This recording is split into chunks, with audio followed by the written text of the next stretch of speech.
Alright, so like the title says, I bought a van, which is really exciting, and if you don't know, I've had a plan for a couple months to convert a van to like a livable area and do van life. If you've never heard of that, just look it up.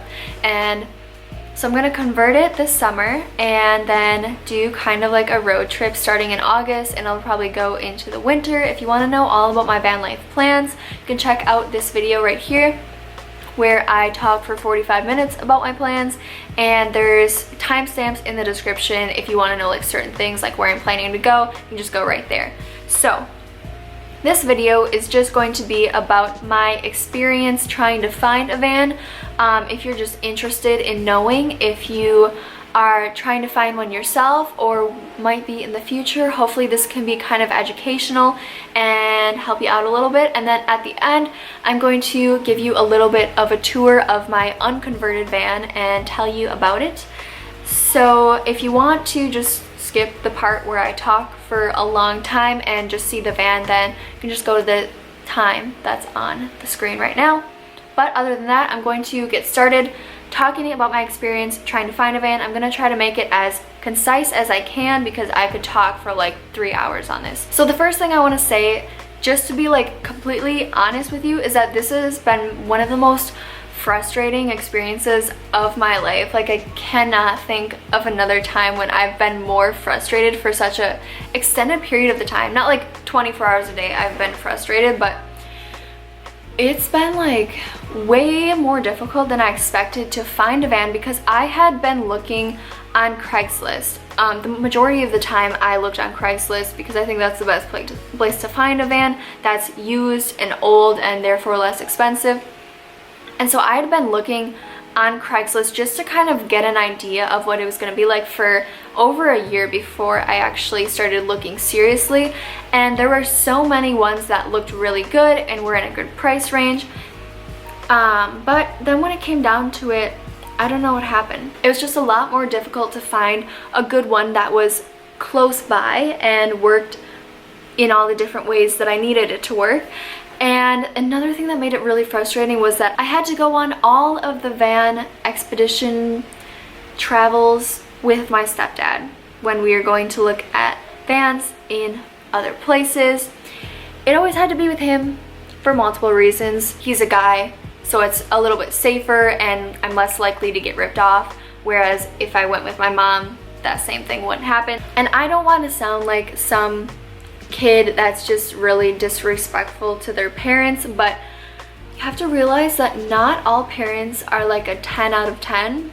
Some of them just simply aren't as mature as adults should be, and my stepdad happens to be one of those people. And there's many adults who know him that would tell you the same thing. So I just want to make that clear that this was not a fun experience. And whenever I'm making vlogs about van life, I'm not just going to show you the good stuff. I'm definitely going to show you the bad stuff and the boring stuff. So just wanted to put that out there. The next thing I wanted to show you was what I would look up on Craigslist when I was looking for vans. So what I would do is I would go to the cars and trucks section of the for sale part, and then I would type in 200 miles from my zip code. I would click has image.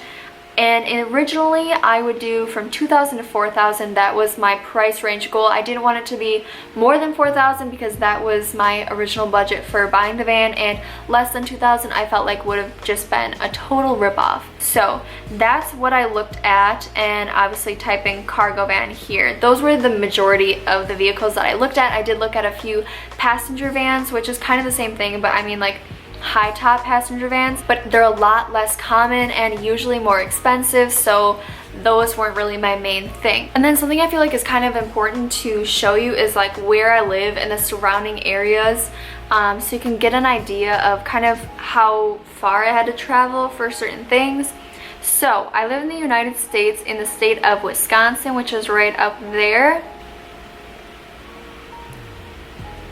So here's Wisconsin, and then I live in La Crosse, which is right on the border of Minnesota, and the population of La Crosse is like 50,000. So it's not a tiny town but there were very, very few vans that I ever saw in this area, and they were all way too expensive. So the places that the majority of the vans I saw were in Minneapolis, Minnesota, which is about 2.5 hours away, or 158 miles, or they were in Milwaukee, which is 3 hours and 3 minutes, or 208 miles. So they were in Chicago, a ton of them in Chicago, 280 miles away for that one, or 4 hours and 19 minutes, or in Rochester, Minnesota, which is a lot closer, and that is an hour away, or 72 miles. The majority of the ones we saw were in Minneapolis, Rochester, Milwaukee, or Chicago. There were a few in other places, but that's where most of them were. The first time we went somewhere was Friday, April 6th. We went to Rochester, the one that's about an hour away,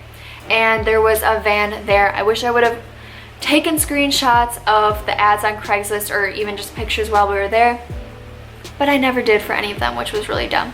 Anyways, we went there to look at a passenger van, which had like seats in it. I think it was used for transportation from like hotels to airports or something like that, but it was owned by a guy who had a restaurant. It wasn't by a dealer, but we ended up going to the guy's restaurant, so it was in a public area. We felt pretty secure, and this van had kind of a high top on it, so I could stand up in it. Most people probably wouldn't. It wasn't like a super high top, but I'm 5'2", so I'm pretty short, and it was probably like that tall, so I could just barely fit there. But it was really nice. When I first looked at it, I was like, oh my gosh, this is so cool. Like, I might be able to get one with a high top, which is something I never expected. But the problems came after the guy gave us the key and we just went in there. The guy stayed in his restaurant. He didn't even really like come out and show us around it or anything.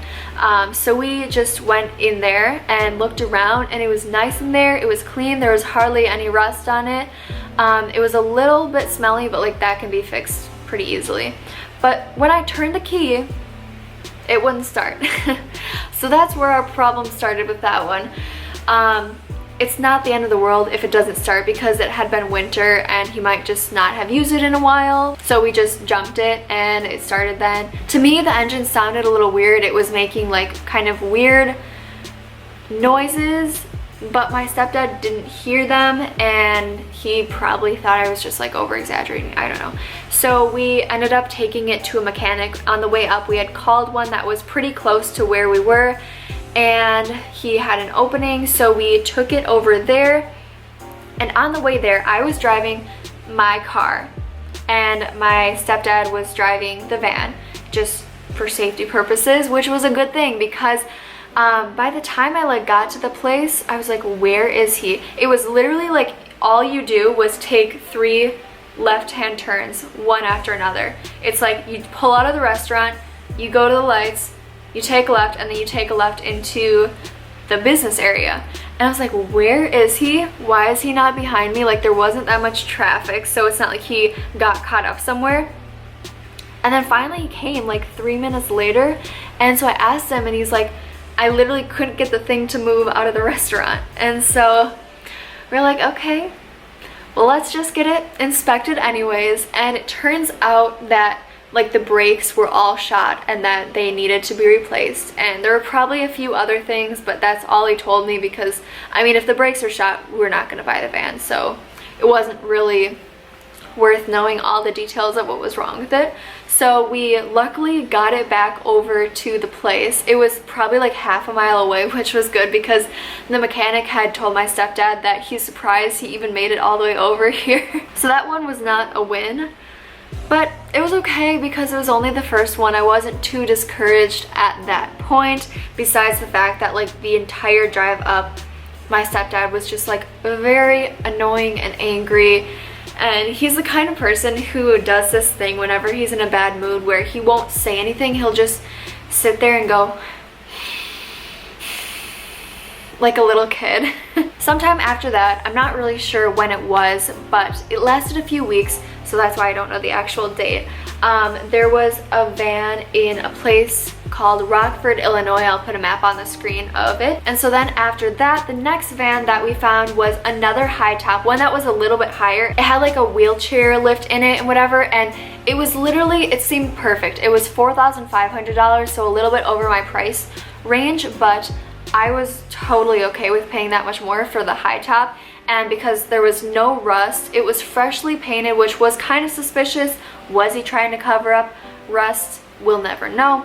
It looked really nice inside, like it was clean, and he had a few things replaced, like there was new tires, new this, new that, and it had about 100,000 miles on it. All around, it really looked nice. The guy seemed pretty trustworthy, because when we were emailing him about the van and asking questions and whatever, there's like a way that on your emails you can get kind of like a, I don't know what you call it, something that goes at the end that is like a business related thing, and his said that he was the CEO and president of some transportation company, and he had told us that he had just recently bought this van as part of like a package deal thing, and he wasn't sure if he was going to use it for his business or just sell it, and he was obviously selling it. But considering he bought this vehicle for his transportation business, he probably got it like inspected. So we kind of thought, okay, this is probably like a good sound vehicle. The only problem was that it didn't have like a passenger seat, which isn't the end of the world, but that was really the only problem. Except the other problem was that the guy didn't actually have the title for it yet, which was weird, because the post had been on Craigslist for like 15 days at one point, when he's like, yeah, I still haven't gotten the title in the mail for it yet. Which, I mean, do most people get their titles in the mail? I mean, I know that the title that we got when we went to get the van that I have now, we got it at the DMV the day we went there. So that was a little weird. Took him forever to get the title. And so we were waiting for like 2 weeks, and then all of a sudden he just sends us, the van is not for sale anymore. I think my stepdad had been like, hey, any news on the title yet? And he's like, the van is not for sale anymore, and that's all he said. He didn't say like, sorry, I sold it, or I'm actually going to be keeping it for my business. He's just like, the van isn't for sale. So that was kind of a letdown, because we had waited a long time for that guy to get his title. And it was Monday, April 23rd when he finally told us that he didn't get the title. So by that time, April's almost over. And so that was a little bit more discouraging that we had waited that long for a guy who wasn't even selling it at the end of the day anyways. So then the next place that we ended up going to was a small town called Litchfield, Minnesota, which, as you can see from the map, is pretty far away. It is 3 hours and 43 minutes, or 225 miles. So this was quite a drive. The van here was like a regular cargo van. It had 62,000 miles on it, which is one of the reasons we liked it so much, was because, you know, obviously a car with less miles is going to be likely more reliable. And it didn't seem to have any rust. Keep that in mind. I think this van was like $3,500, or maybe it was $4,000, which was the part that we were kind of sketched out about. And we asked the guy why it was so inexpensive. I mean, we didn't just say like, why is this so inexpensive, but kind of in like a, I don't know, like in a different way.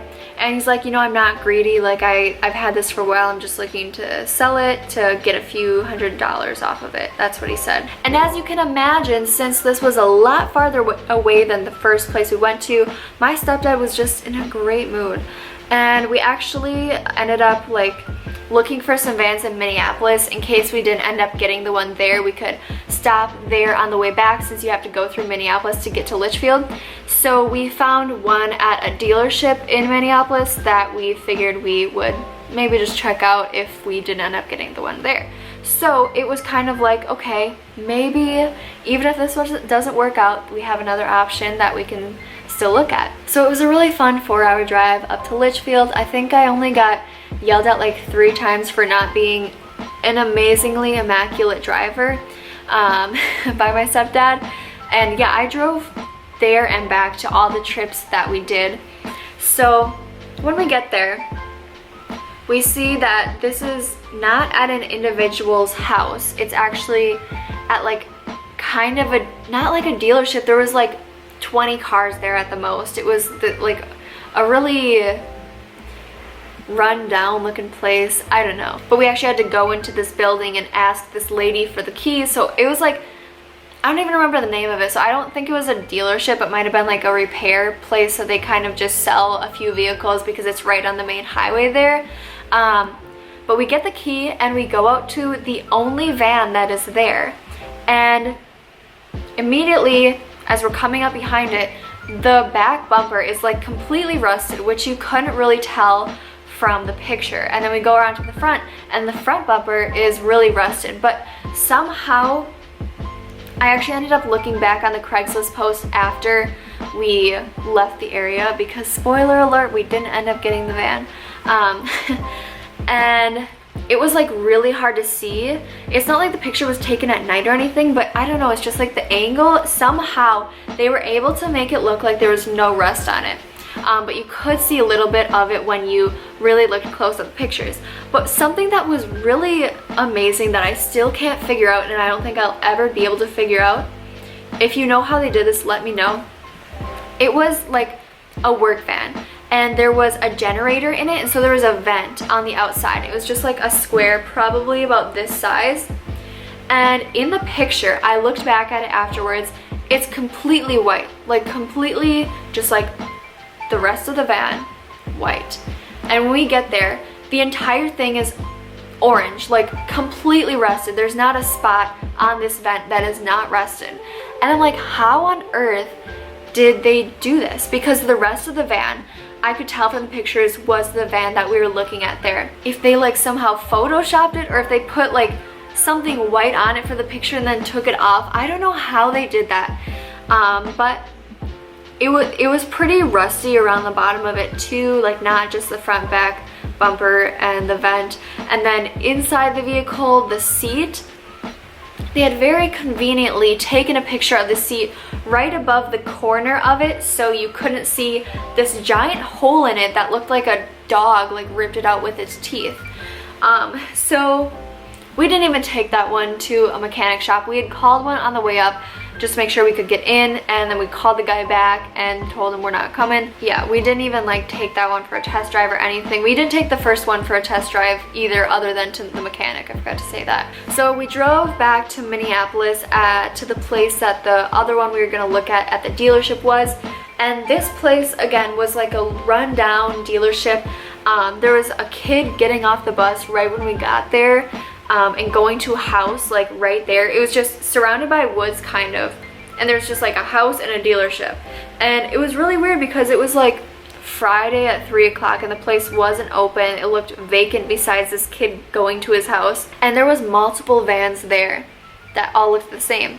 And what's funny is that they looked the exact same as the one in Litchfield, and because they had like a roof rack and then this long white pole type thing. It wasn't a pole, but it was like cylindrical, and it was on the roof rack, and then they had the vent, and they all had CenturyLink stickers that had been taken off, but you know, you can kind of see the leftover of it, or you can kind of see like the imprint that it leaves. They were all, including the one in Litchfield, from CenturyLink, and had the same thing, so it was kind of weird.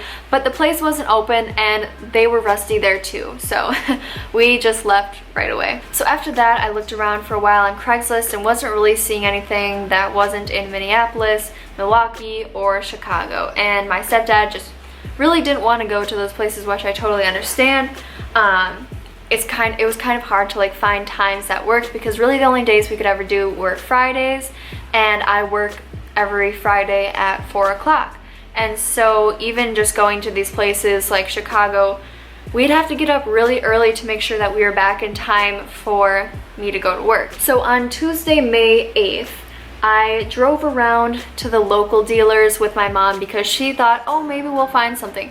I knew we wouldn't, and we didn't. So nothing really came of that. And then on Friday, May 11th, me and my stepdad went to Rochester again, actually a town slightly outside of Rochester. I think it's called Chester. There was a van there at a dealership for about $5,000, I think, and it had like 80,000 miles, I'm pretty sure, so there didn't appear to be any rust, but I mean, after the one in Litchfield, you never know. So we decided we would go up there. We planned it out like a few days in advance, but then when Friday came, we did go, but it was pouring rain the entire day, and I wanted to drive.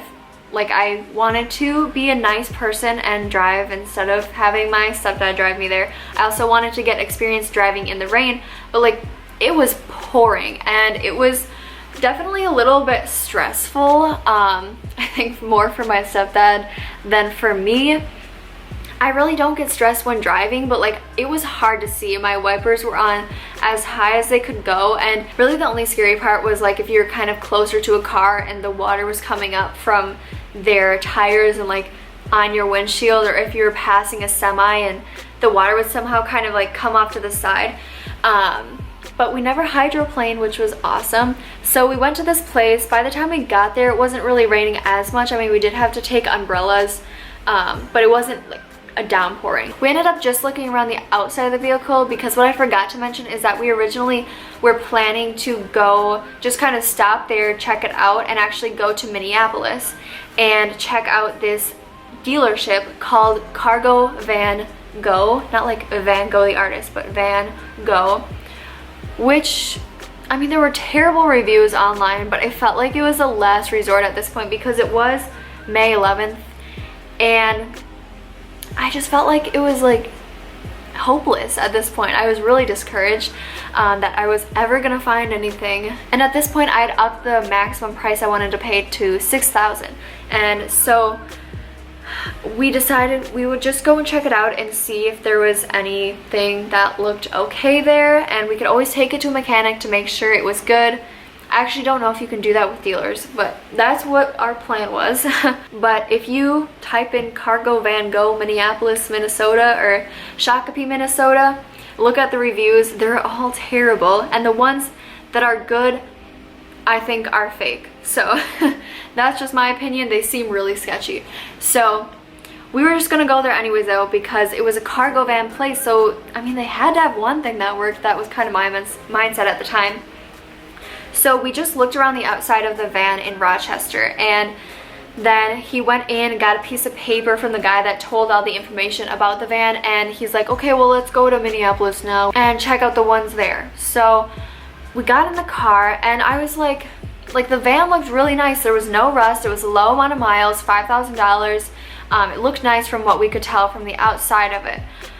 So as we were driving, we got like maybe 5 or 10 minutes away, and I was like, honestly, I think we should just go back and give the one a test drive and see how it is. And so finally I got him to agree to it. So we went back, got inside the vehicle, and it looked nice all around in there, except for it kind of had a big problem of the fact that the side doors, the one that like open into the back area, there's like this huge gap at the bottom. Not a huge gap, but you know what I mean. Like not a gap that you want to be there. We could see the ground from outside of it, and one of the windows was leaking. Like there's water coming into the van. There was a puddle on the floor. We sat there for a while, and I'm like, okay, well, what do you think of it? Like, do you know if these would be expensive to fix? Like, how much money would it cost to replace these doors? And he's like, I don't know. And I just kept asking him repeatedly, like, what do you think of it? Should we give it a test drive, and maybe it won't be that expensive to fix the doors, like $1,000 or $2,000. At this point, he was like in a really bad mood,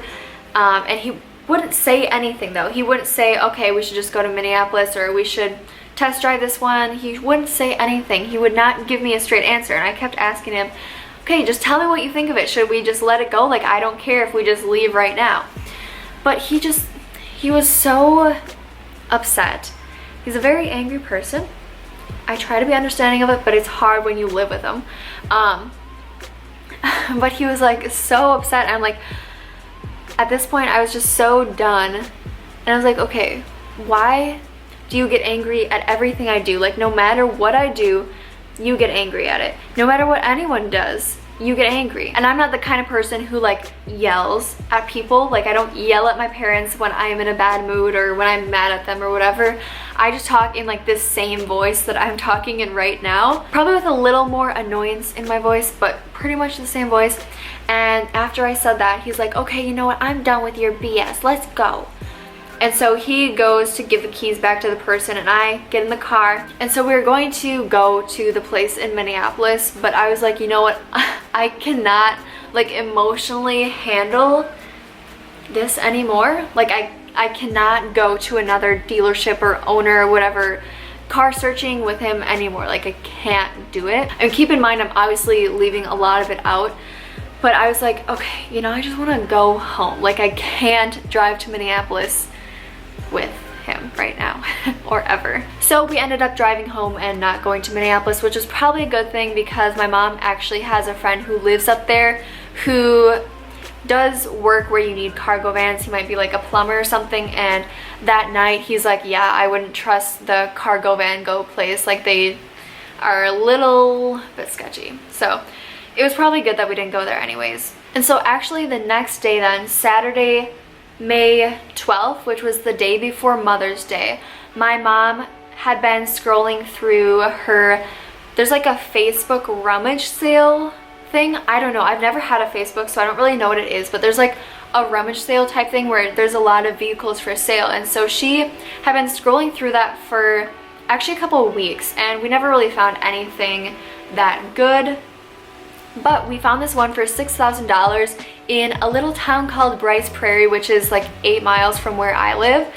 And it was by, the nice thing about Facebook as compared to Craigslist is that you can actually see the people, and so it makes them a little more trustworthy, I guess. And so the profile picture was like this old lady. So it was like her old lady and her husband, I'm guessing. It was a really nice looking cargo van. And so we told her that we were interested in coming to see it. And this was like 9 o'clock at night, so obviously we weren't gonna go on that Saturday, and the next day was Mother's Day, and so we didn't want to like go check out a van on Mother's Day if she had plans with her kids or whatever. So we were like, okay, could we come check it out Monday afternoon? And she's like, sure, that would be great. And my mom actually had like a mutual friend with her, and so it seemed like a pretty good deal. There was literally no rust on it. There was less than 100,000 miles, I think. The inside looked really nice, and so we thought, you know, it's only 8 miles away, like that would be a great thing to check out. But then on Mother's Day at like noon, she texted my mom, or Facebook DM'd my mom and was like, sorry, someone already bought it. So that kind of sucked. And then Thursday, May 17th, my mom and I were going to go to a dealership, I think in Rochester. I actually don't remember. It might have been Minneapolis, but I'm pretty sure it was Rochester. To make a long story short, my mom was sick the past couple days, and then her back started hurting, and so she wasn't sure if it was going to be like really painful to sit in a car for a couple hours. So after hours and hours of her not giving me an answer of whether she wanted to go or not, we decided to just go to this really cheap van she found in a town really close to where I live called Midway. I don't think if it's even a town. It's probably like an unincorporated village, but it was like $2,000. I'm like, okay, this van is going to be crappy. Like it's not going to be a good van. There was one picture of it, of just the front of it. I'm like, it's not gonna be good. Like I promise. She's like, well, let's just check it out anyways, you never know. And so we go over there. We messaged the guy, but he must have been at work or something. He didn't message back. And so she's like, okay, well, let's just look him up and try to find his address. So I looked up his name on like the online white pages, found his address. We went over to his home, and right across from it there was this field where there was a cargo van, and there was tons of rust on it. It looked really crappy, like I expected. And so we came home. By 11 o'clock, I had asked my mom like a million times, okay, should we go or not? Like, do you want to go? I'm totally okay if we don't go to the dealership in Rochester. Like, it's totally fine. I understand if you don't want to go. And she's like, well, I just don't know if my back's gonna hurt or not, or if it's gonna be okay. And I'm like, okay, can you just give me a straight answer? She never did, so I'm like, okay, we're just not gonna go. Like, it's okay. Just let's just not go. I'll make the decision.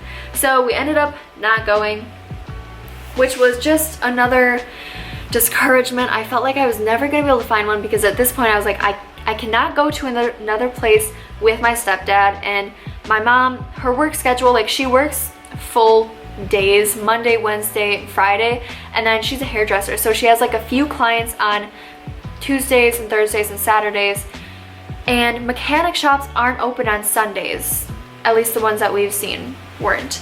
So there just like wasn't any good time to go anywhere until the weekend of like May 19th and 20th. We found this van on Craigslist, which the only reason we found it, or I found it, is because this entire time I'd been looking for white cargo vans, because that's what I felt like would be the most stealthy. You know, I want to be safe in my van. I don't want to get one that looks like someone's living in it. But at this point I was like, you know, I guess it's better to just have a van than to worry about being kidnapped, which probably isn't going to happen. I personally am not worried about it. I started looking at ones that were different colors.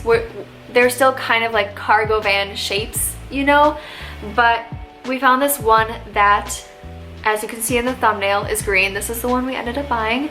So on Monday, May 21st, me, my mom, and my stepdad, that was the only way I was ever gonna go with my stepdad, with my mom as well. So we went to this place called Linden Station, which is by Wisconsin Dells, right here on the map. And that place is an hour and 10 minutes away, or 78 miles. And so my mom actually got done with work early that day, 4:30, so we went right after that. We told the guy we'd be there by 6:30, but we got there a little bit early.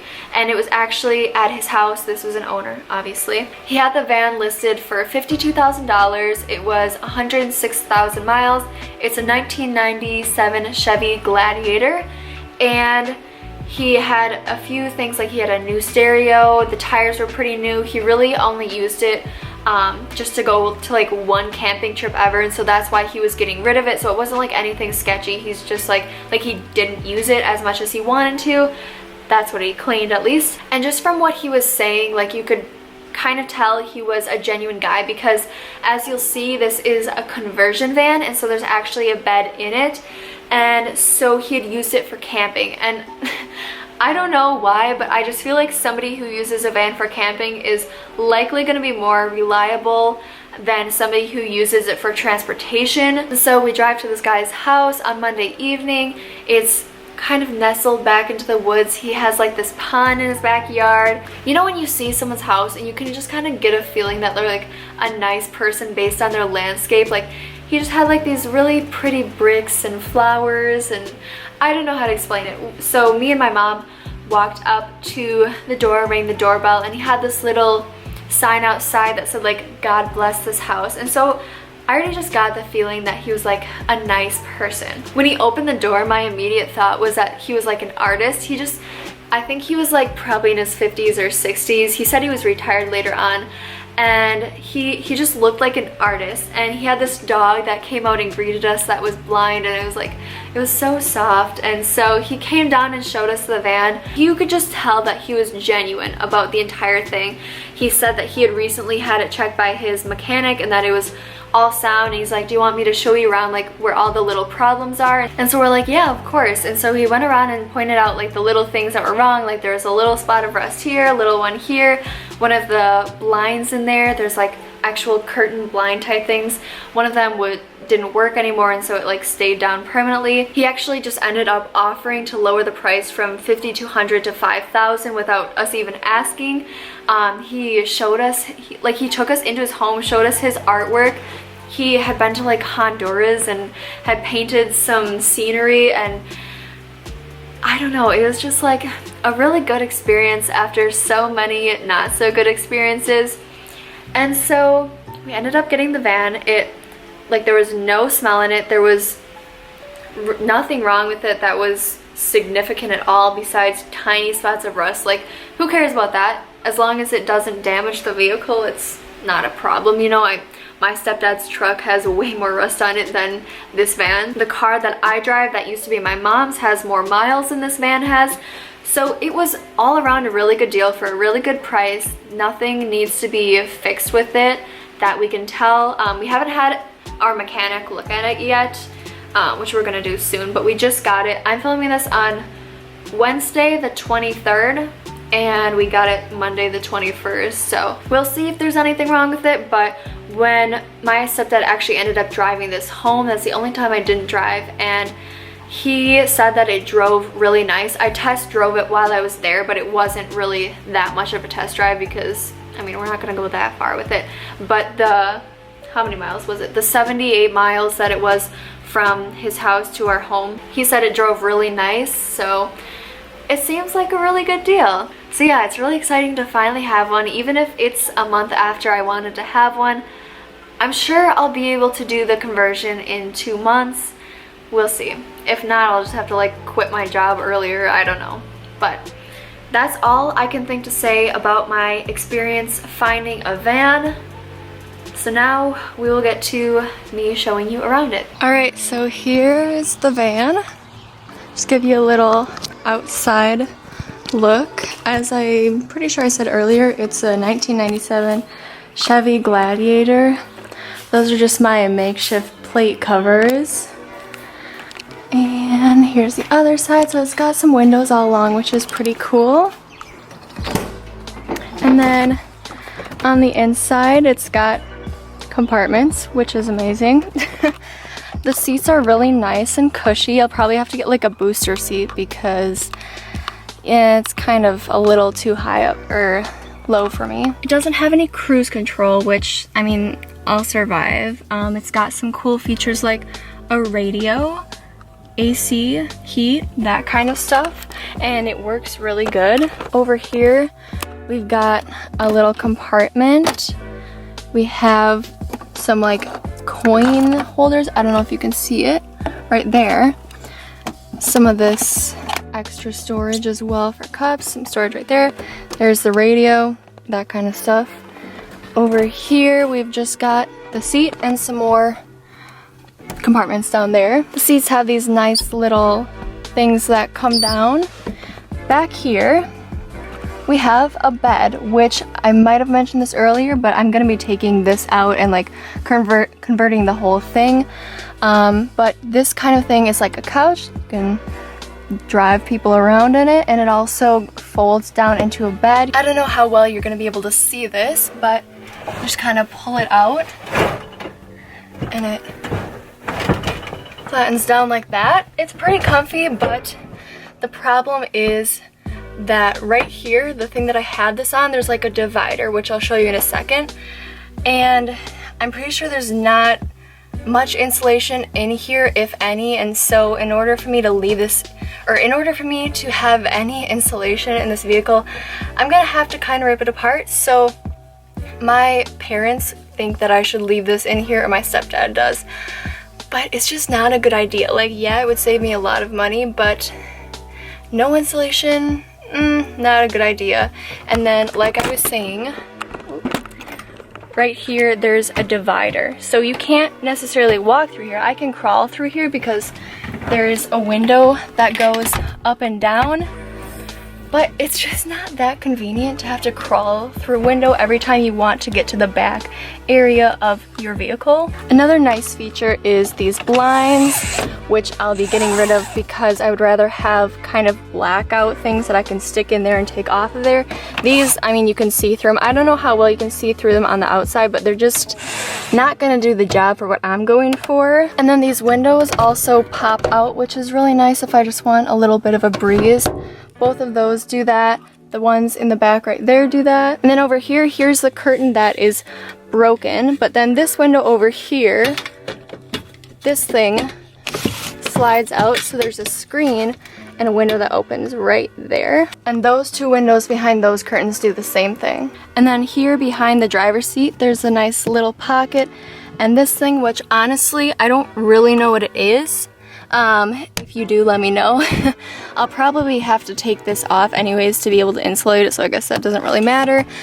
But yeah, there is a few little things right here, which is nice. And then I'll take you through the back. Sorry that it's so dark back here, but like I was saying, these windows come out, which is really nice. Same with these, and then these ones pop out. And then all along here, there's like speakers up there.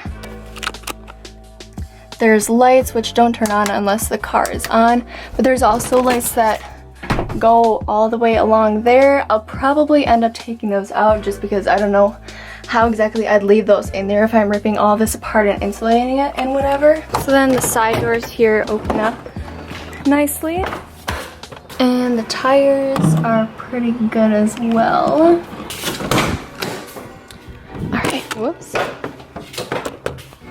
So this door stays open. This one apparently doesn't, but the guy gave me a block to put in there, which is nice of him. And then over here, there's actually something that you can plug in case you go to like a campsite where you can plug in and just connect power there. Now you can see the lights on up there.